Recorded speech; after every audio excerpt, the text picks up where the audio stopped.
Corona संक्रमण को रोकने के लिए राज्य सरकारों ने लिए बेहद कड़े फैसले। उत्तर प्रदेश सरकार ने 15 हॉटस्पॉट्स को किया सील। मध्य प्रदेश ने भी भोपाल, इंदौर और उज्जैन जिलों को पूरी तरह से किया सील। इन इलाकों में आवाजाही होगी बंद। प्रशासन के जरिए होगी जरूरी सेवाओं की आपूर्ति। राष्ट्रीय राजधानी दिल्ली में भी 20 हॉटस्पॉट्स को सामान्य गतिविधियों के लिए किया गया पूरी तरह से सील। मुंबई और दिल्ली में मास्क पहनना अनिवार्य। कोरोना परीक्षण पर सुप्रीम कोर्ट का बड़ा फैसला। कहा, सभी प्राइवेट लैब करें कोरोना संक्रमण की मुफ्त जांच।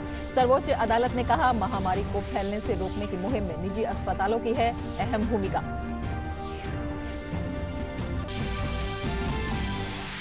देश में कोरोना संक्रमण के एक्टिव मामले हुए 4,714। 400 से ज्यादा लोगों को इलाज के बाद मिली छुट्टी।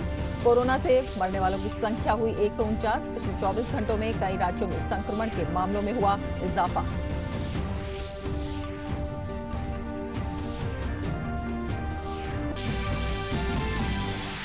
कोरोना संकट के वक्त में साथ देने के लिए अमेरिकी राष्ट्रपति डोनाल्ड ट्रंप ने भारत और प्रधानमंत्री नरेंद्र मोदी को कहा शुक्रिया। अपने ट्वीट में ट्रंप ने कहा, भारत की मदद को नहीं भूलेगा अमेरिका।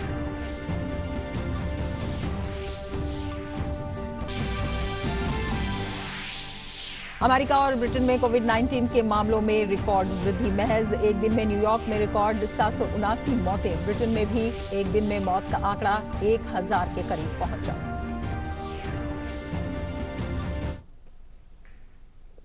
नमस्कार, जीडी न्यूज में आपका स्वागत है। मैं हूं रमा त्यागी। लेंगे समाचार विस्तार से। कोरोना वायरस संक्रमण के तेजी से बढ़ते मामलों को देखते हुए केंद्र और राज्य सरकारें बेहद सख्त कदम उठा रही हैं। लॉकडाउन के नियमों को लेकर लोगों से अपील की जा रही है कि वे सख्ती से इसका पालन करें।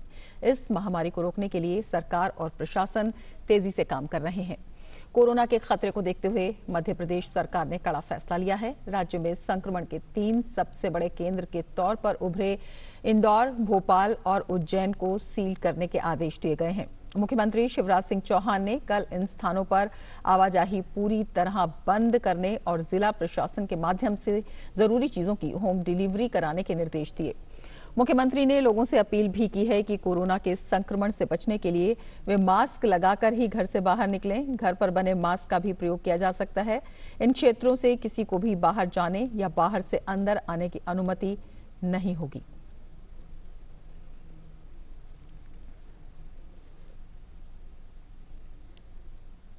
तो कोरोना के खिलाफ सख्त कदम उठाए जा रहे हैं और तमाम दिशा निर्देश राज्यों के द्वारा जारी किए गए हैं। मास्क लगाने को अनिवार्य किया गया है और घर पर बने मास्क का भी इस्तेमाल हो सकता है।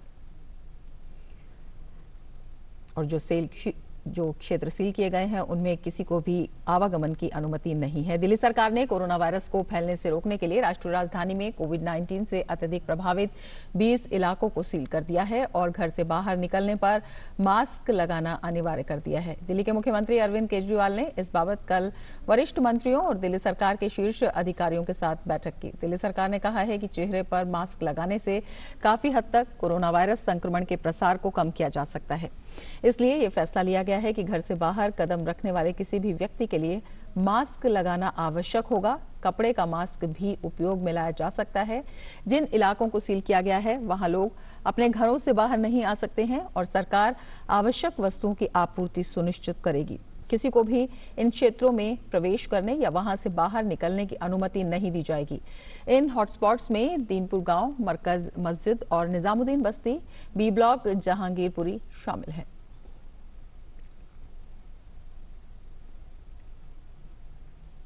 कोरोना वायरस के कारण गंभीर होती स्थिति के मद्देनजर उत्तर प्रदेश सरकार ने 15 जिलों के सर्वाधिक प्रभावित हिस्सों को सील कर दिया है। इनमें नोएडा, गाजियाबाद, मेरठ, लखनऊ, आगरा, शामली और सहारनपुर जिले शामिल हैं। इन जिलों में केवल उन जगहों को सील किया गया है जहां कोरोना के मरीज मिले हैं और यहां केवल पुलिस, स्वास्थ्य और बहुत ही जरूरी सेवाएं काम करेंगी। कोरोना के खिलाफ लड़ाई में केंद्र के साथ साथ तमाम राज्य भी अपने अपने स्तर पर बड़े कदम उठा रहे हैं। उत्तर प्रदेश के 15 जिलों के उन प्रभावित क्षेत्रों को पूरी तरह से सील करने का फैसला किया गया है जहां कोविड-19 का प्रभाव अधिक है। ये जिले हैं आगरा, लखनऊ, गाजियाबाद, गौतम बुद्ध नगर, कानपुर नगर, वाराणसी, शामली, मेरठ, बरेली, बुलंदशहर, बस्ती, फिरोजाबाद, सहारनपुर, महाराजगंज और सीतापुर। लॉकडाउन व्यवस्था को और सुदृढ़ करने और कड़ाई से पालन करने के इरादे से ये कदम उठाया गया है। जिन जिलों में 6 या 6 से अधिक कोरोना के केसेस हैं, जो 15 जिले हैं, वहां पर उन्होंने ये निर्देशित किया है कि वहां के हॉटस्पॉट्स को आइडेंटिफाई करके उन हॉटस्पॉट्स में बहुत ही सख्त व्यवस्था लागू की जाए। उन हॉटस्पॉट्स में डोर टू डोर मैनेजमेंट किया जाए। 15 जिलों के इन हॉटस्पॉट्स के अंतर्गत जो थाने हैं, वहां पर जो है विशेष रूप से हमें जन सहयोग लेकर 100% जो है लॉकडाउन का पालन करना पड़ेगा। इस दौरान हॉटस्पॉट इलाकों में जरूरी चीजों की होम डिलीवरी सुनिश्चित की जाएगी ताकि वहां से आवागमन पूरी तरीके से रोका जा सके। बुधवार रात 12 बजे से 15 अप्रैल तक ये पाबंदी लागू रहेगी। किसी भी तरह की आवाजाही उस एरिया में उसी प्रकार रोकी जाएगी जिस प्रकार नॉर्मल कर्फ्यू में रोकी जाती है। और सबसे इम्पोर्टेंट चीज कि वहां पर लोगों को चिन्हित किया जाएगा, कौन आदमी कहाँ किस मकान में रह रहा है, वो कितने फासले पर है उन लोगों से जो जहाँ पे पहले इस तरह के लोगों का रहना पता चला है, जहाँ पे वो लोग रहे हैं, उनके परिवार के लोग रहे हैं, इससे उसको आइडेंटिफाई किया जाएगा। बैरिकेडिंग करके उन एरियाज को बिल्कुल सेग्रीगेट किया जाएगा, वो 0 जोन बना दिए जाएंगे ट्रैफिक के लिए। देश में सबसे ज्यादा प्रभावित महाराष्ट्र है। महाराष्ट्र के मुख्यमंत्री ने घर से बाहर निकलते समय लोगों से मास्क पहनने का अनुरोध किया है और सैन्य स्वास्थ्य सेवाओं के पूर्व कर्मियों, सेवानिवृत्त नर्सों से कोरोना वायरस के खिलाफ युद्ध में शामिल होने की अपील की है। उन्होंने कहा कि हर एक वार्ड में कोविड अस्पताल बनाए जाएंगे ताकि संक्रमण को फैलने से रोका जा सके। उद्धव ठाकरे ने कहा है कि राज्य सरकार 5 लाख से ज्यादा प्रवासी कामगारों को भोजन और आश्रय मुहैया करा रही है। महाराष्ट्र में कोरोना वायरस के अभी तक 1078 मामले सामने आ चुके हैं। कोरोना वायरस के तेजी से फैलने के चलते इसके बेहतर प्रबंधन के लिए मध्य प्रदेश सरकार ने नागरिकों के हित को देखते हुए बुधवार से अत्यावश्यक सेवा अनुरक्षण कानून यानी एस्मा लागू कर दिया है। तो वहीं उत्तराखंड सरकार ने भी सभी विधायकों और मंत्रियों की 30% सैलरी कटौती करने और विधायक निधि को 2 साल के लिए कम करने का फैसला किया है। इस कटौती से बचने वाली रकम का इस्तेमाल कोरोना के खिलाफ लड़ाई में किया जाएगा। उत्तराखंड सरकार ने कहा है कि 4 धाम के कपाट निर्धारित तिथि पर ही खुलेंगे, लेकिन लॉकडाउन के दौरान यात्रा का संचालन केंद्र सरकार के निर्देश के तहत होगा। हमारे 4 मंदिर हैं जिनको हम 4 धाम मानते हैं, जिसमें यमुनोत्री, गंगोत्री, केदारनाथ और बद्रीनाथ। हम लोगों ने ये निर्णय लिया है कि जो चारों मंदिर हैं, जिसमें यमुनोत्री, गंगोत्री हमारे 26 तारीख को खुलेंगे इनके पट, और 29 तारीख को केदारनाथ के पट खुलेंगे, 30 तारीख को बद्रीनाथ के पट खुलेंगे। इन मंदिरों का एक शुभ मुहूर्त निकाला जाता है और शुभ मुहूर्त पे पट खोले जाते हैं। जहाँ तक यात्रा का सवाल है, उसके संदर्भ में मैं ये बताना चाहूँगा जनता को कि यात्रा के बारे में जो मोदी जी के निर्देश होंगे, जो केंद्र सरकार के निर्देश होंगे, उनका पालन किया जाएगा। वहीं हरियाणा सरकार भी कोरोना से निपटने के लिए कड़े कदम उठा रही है। राज्य सरकार ने तबलीगी जमात के लोगों से कहा है कि वो सामने आकर जानकारी दें। हमने गरीबों की सहायता के लिए घोषणा की है कि हर सप्ताह 1000 रुपया गरीब के परिवार में पहुंचे, ताकि जब तक ये कोरोना का प्रभाव है कम से कम 2 समय का भोजन वो कर सके। हमने जो हमारी पीडीएस की दुकानें हैं, फेयर प्राइस शॉप्स हैं, उसमें खाद्य आपूर्ति विभाग की ओर से 2-2 महीने का यानी 1 महीने में डबल राशन ये भी मुफ्त में देने का प्रावधान किया है। कुल मिलाकर तमाम राज्य सरकारें इस जंग में बड़े कदम उठा रही हैं ताकि हम इस महामारी के खिलाफ जंग में जीत हासिल कर सकें। Bureau report, DD news. और अब लखनऊ से हमारे संवाददाता रामेंद्र सिंह हमारे साथ जुड़ रहे हैं। रामेंद्र, कोरोना संक्रमण की चुनौती से निपटने के लिए बेहद सख्त कदम अब राज्य सरकारों के उत्तर प्रदेश में भी 15 जिलों के सर्वाधिक प्रभावित स्थानों को सील किया गया है। किस तरह की तैयारी है और किस तरह से इसे अमली जामा पहनाया जा रहा है? देखिए रमा, उत्तर प्रदेश सरकार लगातार कड़े कदम उठा रही है। उनको पता था कि केवल एक ही विकल्प है कि अगर बचाव करना है तो हर हालत में इसको रोकना पड़ेगा।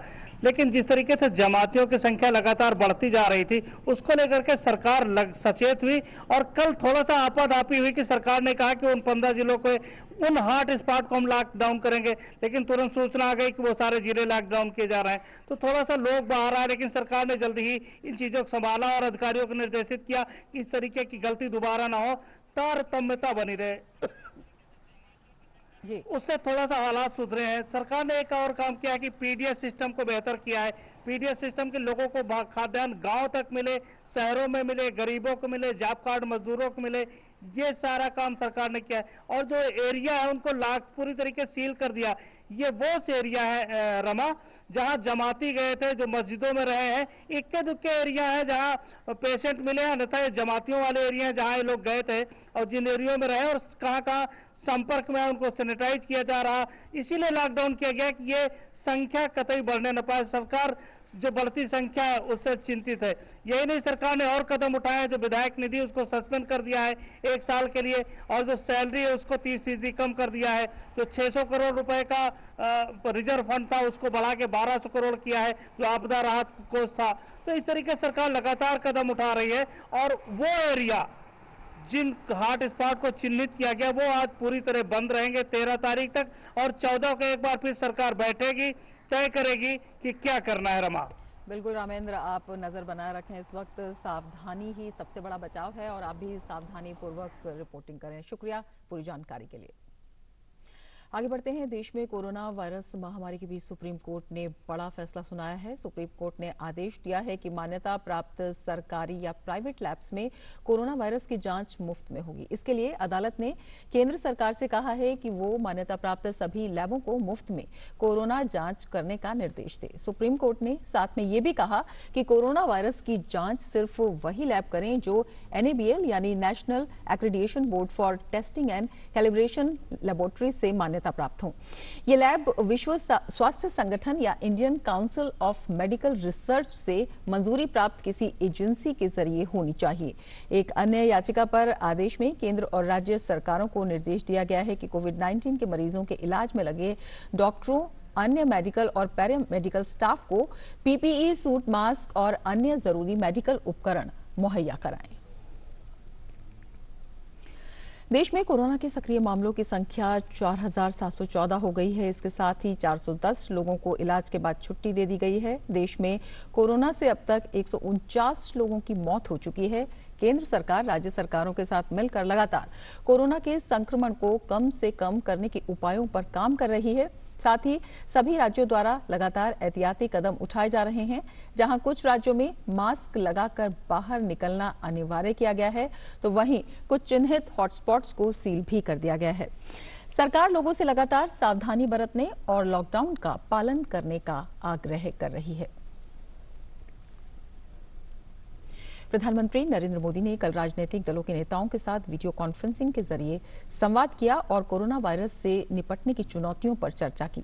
चर्चा के दौरान प्रधानमंत्री ने कहा कि सरकार की प्राथमिकता प्रत्येक जीवन को बचाना है। उन्होंने कहा, देश कोविड-19 के परिणाम स्वरूप पैदा हुई गंभीर आर्थिक चुनौतियों का सामना कर रहा है और सरकार इससे निपटने के लिए पूरी तरह से प्रतिबद्ध है। खिलाफ जारी जंग के बीच बुधवार को पीएम मोदी ने राजनीतिक दलों के नेताओं के साथ वीडियो कॉन्फ्रेंसिंग के जरिए संवाद किया। इस संवाद में पीएम ने संसद के दोनों सदनों में उन दलों के नेताओं के साथ कोविड-19 से जुड़े तमाम मसलों पर चर्चा की जिनके संसद में 5 से अधिक सांसद हैं। इस दौरान पीएम मोदी ने इन नेताओं से कोविड-19 से निपटने के लिए सरकार के प्रयासों पर बात की, तो साथ ही तमाम दलों ने सुझाव भी दिए। प्रधानमंत्री नरेंद्र मोदी ने इस दौरान कहा कि सरकार की प्राथमिकता प्रत्येक जीवन को बचाना है। उन्होंने कहा कि देश कोविड-19 के परिणाम स्वरूप पैदा हुई गंभीर आर्थिक चुनौतियों का सामना कर रहा है और सरकार इससे निपटने के लिए पूरी तरह से प्रतिबद्ध है। उन्होंने कहा कि इस समय पूरी दुनिया कोविड-19 की गंभीर चुनौती का सामना कर रही है। साथ ही उन्होंने कहा कि वर्तमान स्थिति मानव जाति के इतिहास में एक युगांतरकारी घटना है और हमें इसके प्रभाव का मुकाबला करने के लिए तैयार रहना चाहिए। प्रधानमंत्री ने इस महामारी के खिलाफ लड़ाई में केंद्र के साथ मिलकर काम करने के लिए राज्य सरकारों के प्रयासों की प्रशंसा की। पीएम ने कहा कि भारत अब तक वायरस के प्रसार की गति को नियंत्रित करने वाले कुछ देशों में से एक है।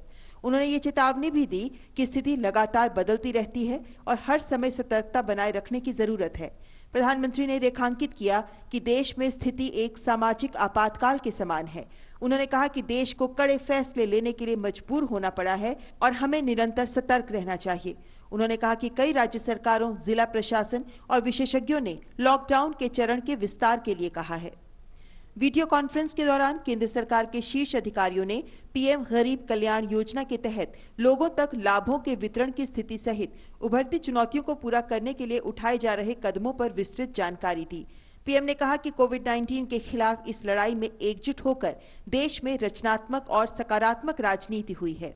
प्रधानमंत्री ने सोशल डिस्टेंसिंग, जनता कर्फ्यू और लॉकडाउन में हर नागरिक के योगदान देने के लिए उनके अनुशासन, समर्पण और प्रतिबद्धता की भावना की भी प्रशंसा की। प्रधानमंत्री ने कहा कि इन बदलती परिस्थितियों में देश को एक साथ अपनी कार्य संस्कृति और कार्यशैली में बदलाव लाने का प्रयास करना चाहिए। बैठक में पीएम के साथ केंद्रीय मंत्री राजनाथ सिंह, अमित शाह, प्रहलाद जोशी समेत कई मंत्री मौजूद थे। बैठक में शामिल नेताओं ने बैठक के लिए प्रधानमंत्री को धन्यवाद दिया, उनके द्वारा उठाए गए समयबद्ध उपायों की सराहना की और कहा कि पूरा देश संकट के समय उनके पीछे एकजुट है। साथ ही उन्होंने स्वास्थ्य कर्मियों के स्वास्थ्य और मनोबल को बढ़ाने, जांच की सुविधाओं में तेजी लाने, छोटे राज्यों और केंद्र शासित प्रदेशों की सहायता करने की आवश्यकता और भूख और कुपोषण जैसी चुनौतियों से निपटने के बारे में बात की। उन्होंने महामारी के खिलाफ इस लड़ाई में देश की क्षमता को बढ़ाने के लिए आर्थिक और अन्य नीतिगत उपायों के बारे में चर्चा की। प्रधानमंत्री नरेंद्र मोदी ने अपने रचनात्मक सुझावों और प्रतिक्रिया के लिए नेताओं को धन्यवाद दिया। उन्होंने कहा कि इस लड़ाई में सरकार की सहायता करने की उनकी प्रतिबद्धता देश की लोकतांत्रिक नींव और सहकारी संघवाद की भावना की पुष्टि करती है। गौरतलब है कि इससे पहले पीएम मोदी तमाम राजनीतिक दलों के नेताओं से बात भी कर चुके हैं। पीएम मुख्यमंत्रियों के साथ भी 2 बार बात कर चुके हैं और 11 तारीख को पीएम मुख्यमंत्रियों से एक बार फिर संवाद करेंगे। राज्यों के मुख्यमंत्रियों से कोरोना महामारी के विषय को लेकर पीएम का ये तीसरा संवाद होगा। सुधाकर दास के साथ bureau report, DD news. Corona के बढ़ते प्रकोप को देखते हुए दिल्ली सरकार ने 20 इलाकों को सील कर दिया है, तो वहीं उत्तर प्रदेश सरकार ने भी 15 जिलों में हॉटस्पॉट के रूप में चिन्हित किए गए कोरोना वायरस संक्रमण से अत्यधिक प्रभावित क्षेत्रों को 15 अप्रैल तक सील करने का फैसला लिया है। इसी दौरान इन इलाकों में जाने आने पर प्रतिबंध रहेगा। यहां सभी जरूरी सेवाओं की आपूर्ति प्रशासन कराएगा। आइए जानते हैं सील किए गए इलाकों में क्या कुछ बदलाव आएंगे। तो कोई बीमार होता है तो प्रशासन ही एम्बुलेंस उपलब्ध कराएगा। आवागमन के लिए जारी किए गए सभी पास निरस्त माने जाएंगे और प्रशासन पूरी व्यवस्था करेगा कि जरूरी सुविधाएं लोगों तक पहुंचाई जाएं। मजिस्ट्रेट तैनात रहेंगे और हर चौराहे पर पुलिस पिकेट होगी।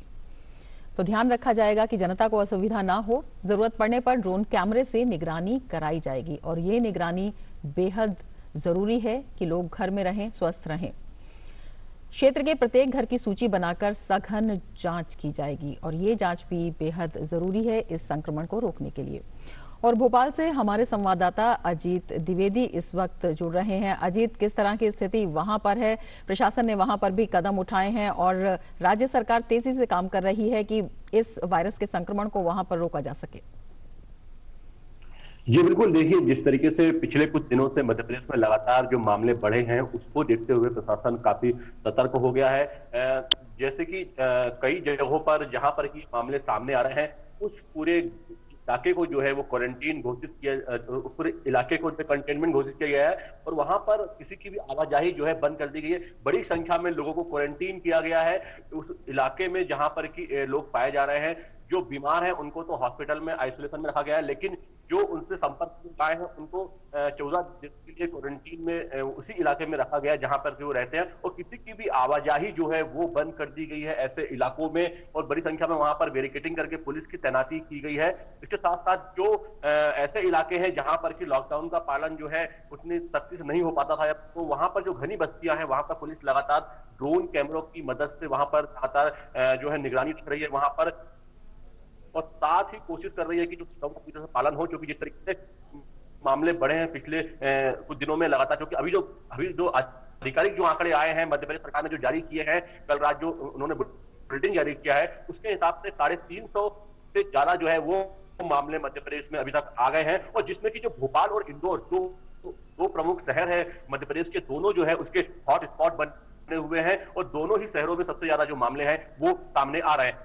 हालांकि कुछ लोग ठीक भी हुए हैं इससे और कई लोगों ने रिकवर किया है, लेकिन जिस तरीके से मामले आ रहे हैं उसको देखते हुए सरकार ने एस्मा भी लागू कर दिया गया है। अति आवश्यक सेवाएं बाधित ना हो, इसके लिए सरकार ने कल बड़ा कदम उठाते हुए एस्मा लागू कर दिया है। 10 तरीके की सेवाएं उसमें उन्होंने रखी हैं, जिसमें कि मेडिकल सेवाओं से लेकर उसमें जल आपूर्ति, बिजली आपूर्ति, तमाम प्रशासनिक व्यवस्थाओं में जो लगे लोग हैं, इन सभी 10 सेवाओं को सरकार ने एस्मा उन पर लागू कर दिया है और इसको देखते हुए पूरी तरह से प्रशासन जो है वो अलर्ट है। जिस तरीके से कुछ बड़े अधिकारी इसकी चपेट में आए हैं और वो क्वारंटीन या 1-2 अधिकारी आइसोलेशन में हैं, सरकार ने कोशिश की है कि ये जो इसका जो प्रसार है वो कहां से हो रहा है, उसका स्रोत जो है वो आइडेंटिफाई करके और पूरे इलाके को भी ब्लॉक किया जा रहा है, जिससे कि किसी भी तरीके की जो ये संक्रमण है ये ऐसे और ज्यादा ना फैले। और कोशिश की जा रही है कि जो ऐसे लोग हैं जो कि इससे संबंधित इससे संपर्क में हो सकते हैं, वैसे लोगों को भी क्वारंटाइन किया जा रहा है, चाहे वो कोई भी व्यक्ति हो,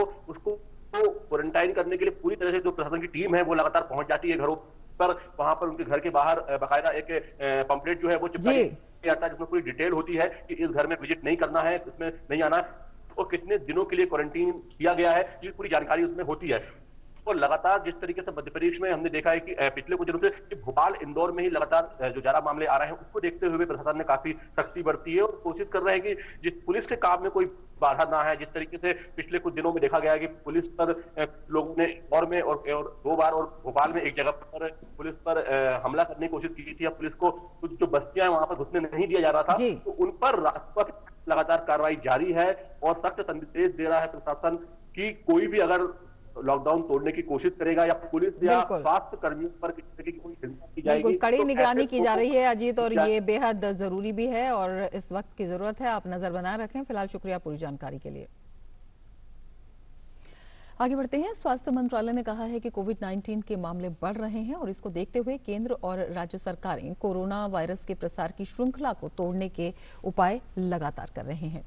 स्वास्थ्य मंत्रालय के संयुक्त सचिव लव अग्रवाल ने नियमित संवाददाता सम्मेलन में ये जानकारी दी और इसकी बड़ी बातें रही कि संक्रमण की गति को रोकने के लिए लॉकडाउन प्रभावी रूप से लागू किया जाएगा। होटल, लॉज, स्टेडियम में कोविड केयर सेंटर बनाए जाएंगे और तमाम प्रयास किए जाएंगे कि इस संक्रमण को रोका जाए। क्रिटिकल केस के लिए अलग से अस्पताल बनेंगे और एक रणनीति के तहत इसमें काम हो रहा है। तकनीक का इस्तेमाल हो रहा है। मानव संसाधन विकास मंत्रालय की दीक्षा प्लेटफॉर्म पर कोरोना संबंधी विशेष प्रशिक्षण स्वास्थ्य कर्मियों, एनसीसी और एनएसएस सहित अन्य सामाजिक संगठनों के स्वयंसेवकों को प्रशिक्षण दिया जा रहा है। तो ये विशेष प्रशिक्षण और संक्रमण रोकने और चिकित्सा उपायों के बारे में लोगों को जागरूक किया जा रहा है और ये प्रशिक्षण दिया जा रहा है। संक्रमण रोकने और चिकित्सा उपायों के बारे में लोगों को जागरूक करने का प्रशिक्षण बेहद अहम कदम। लोगों के त्वरित इलाज के लिए घोषित 3 स्तरीय कार्य योजना पर भी राज्य सरकारों के साथ मिलकर काम किया जा रहा है और जमाखोरी और कालाबाजारी के खिलाफ राज्यों को कार्रवाई करने के निर्देश दिए हैं। इसके अलावा केंद्रीय गृह सचिव ने राज्यों और केंद्र शासित प्रदेशों के मुख्य सचिवों को पत्र लिखा। आवश्यक वस्तु अधिनियम 1955 लागू कर आवश्यक वस्तुओं की उपलब्धता सुनिश्चित करने के लिए तुरंत कदम उठाने को इसमें कहा गया है, जिससे कि जमाखोरी पर रोक लगाई जाए। कोरोना संक्रमण की जांच के लिए 1,21,271 परीक्षण देश में आईसीएमआर की प्रयोगशालाएं बढ़कर 139, निजी क्षेत्र की 65 प्रयोगशालाओं को भी कोविड-19 के परीक्षण करने की मंजूरी। तो युद्ध स्तर पर कदम उठाए जा रहे हैं और स्वास्थ्य मंत्रालय ने इस बात की जानकारी दी। पीएम मोदी ने आरोग्य सेतु ऐप को कोविड-19 के खिलाफ जंग में अहम कदम बताया है। पीएम मोदी ने लोगों से आरोग्य सेतु ऐप को डाउनलोड करने की अपील की। सरकार का ये ऐप लोगों को कोरोना वायरस संक्रमण के खतरे और जोखिम का आकलन करने में मदद करता है। एंड्रॉयड और आईफोन दोनों तरह के स्मार्टफोन्स पर इसे डाउनलोड किया जा सकता है। ये खास ऐप आसपास मौजूद कोरोना पॉजिटिव लोगों के बारे में पता लगाने में मदद करेगा। मुझे कोरोना से कितना खतरा है? कोरोना से डरो ना, सीधे आरोग्य सेतु पर चले आओ ना। अगर आपके आसपास कोई कोरोना संक्रमित व्यक्ति है तो तुरंत ही आपको अलर्ट मिल जाएगा। नहीं है तो टेंशन मत करो ना। कोरोना का एक्यूरेट ट्रैकिंग करता है ये ऐप। ऊपर से हर राज्य के हेल्प डेस्क नंबर्स दिए गए हैं यहां पर। आप बस सोशल डिस्टेंसिंग मेंटेन करो और आरोग्य सेतु ऐप डाउनलोड करो ना। छोटा हो या बड़ा, हर फोन में होना चाहिए आरोग्य सेतु ऐप। तो बेहद महत्वपूर्ण ये ऐप और इसे जरूर डाउनलोड करें। आगे बढ़ते हैं। अमेरिका के राष्ट्रपति डोनाल्ड ट्रंप ने भारत की तरफ से कोरोना के इलाज में कारगर मलेरिया की दवाई हाइड्रोक्सी क्लोरोक्विन देने के बाद कहा कि वे भारत और भारत के लोगों का एहसान कभी नहीं भुला पाएंगे। उन्होंने ट्वीट कर कहा कि चुनौतीपूर्ण समय में दोस्तों के बीच करीबी सहयोग की जरूरत होती है। प्रधानमंत्री नरेंद्र मोदी का धन्यवाद करते हुए उन्होंने कहा कि इस संघर्ष में पीएम मोदी का मजबूत नेतृत्व न सिर्फ भारत बल्कि मानवता की मदद कर रहा है। चुनौतीपूर्ण समय में दोस्तों के बीच करीबी सहयोग की जरूरत होती है। हाइड्रोक्सी क्लोरोक्वाइन पर लिए गए फैसले के लिए भारत का धन्यवाद, इसे कभी भुलाया नहीं जा सकता। धन्यवाद प्रधानमंत्री नरेंद्र मोदी। इस संघर्ष में आपका मजबूत नेतृत्व न सिर्फ भारत बल्कि मानवता की मदद कर रहा है। अमेरिका के न्यूयॉर्क में कोरोना वायरस संक्रमण के कारण एक दिन में 779 लोगों की मौत हो गई। एक दिन में मौत का ये सर्वाधिक आंकड़ा है। न्यूयॉर्क के गवर्नर एंड्रू क्वोमो ने इसकी जानकारी दी। क्वोमो ने आगाह किया है कि मरने वालों की संख्या लगातार बढ़ सकती है। कोरोना वायरस पर नियमित ब्रीफिंग में उन्होंने बुधवार को कहा, दुखद समाचार, केवल दुखद ही नहीं, दुखद समाचार असल में भयानक है। मरने वालों की संख्या एक दिन में अब तक सबसे अधिक है। यह संख्या 779 तक पहुंच गई। आप मरने वालों की संख्या देखेंगे तो ये धीरे धीरे बढ़ रही है और नई ऊंचाई तक पहुंच गई है। मंगलवार को न्यूयॉर्क में कोरोना वायरस से 731 लोगों की मौत हो गई थी, जो उस दिन का सर्वाधिक थी। क्वोमो ने कहा कि कोरोना वायरस के कारण न्यूयॉर्क में 6,268 लोगों की मौत हो चुकी है। और फ्रांस में कल कोविड-19 से अस्पताल में 541 लोगों की मौत हो गई और इसके साथ ही देश में इस बीमारी से मरने वालों का आधिकारिक आंकड़ा 10,869 तक पहुंच गया। शीर्ष स्वास्थ्य अधिकारी जेरोम सेलोमन ने पत्रकारों को बताया कि फिलहाल 7,148 लोगों की हालत गंभीर है और वे गहन चिकित्सा में हैं। उन्होंने कहा, तकनीकी गड़बड़ी के कारण कल नर्सिंग होम से कोई आधिकारिक दैनिक आंकड़ा प्राप्त नहीं हो पाया, जिससे कुल मृतक संख्या की घोषणा नहीं की जा सकी। ब्रिटेन में भी कल सबसे अधिक मौतों का आंकड़ा दर्ज किया गया। यहाँ एक दिन में मौत का आंकड़ा 1,000 के करीब पहुंच गया है। और ब्रिटेन ने कल कोरोना वायरस संक्रमण से रिकॉर्ड 938 लोगों की मौत की जानकारी दी है। वहीं कोरोना वायरस से संक्रमित ब्रिटेन के प्रधानमंत्री बोरिस जॉनसन की हालत स्थिर है। उन्होंने गहन देखभाल में तीसरा दिन बिताया, हालांकि उनकी हालत सुधर रही है।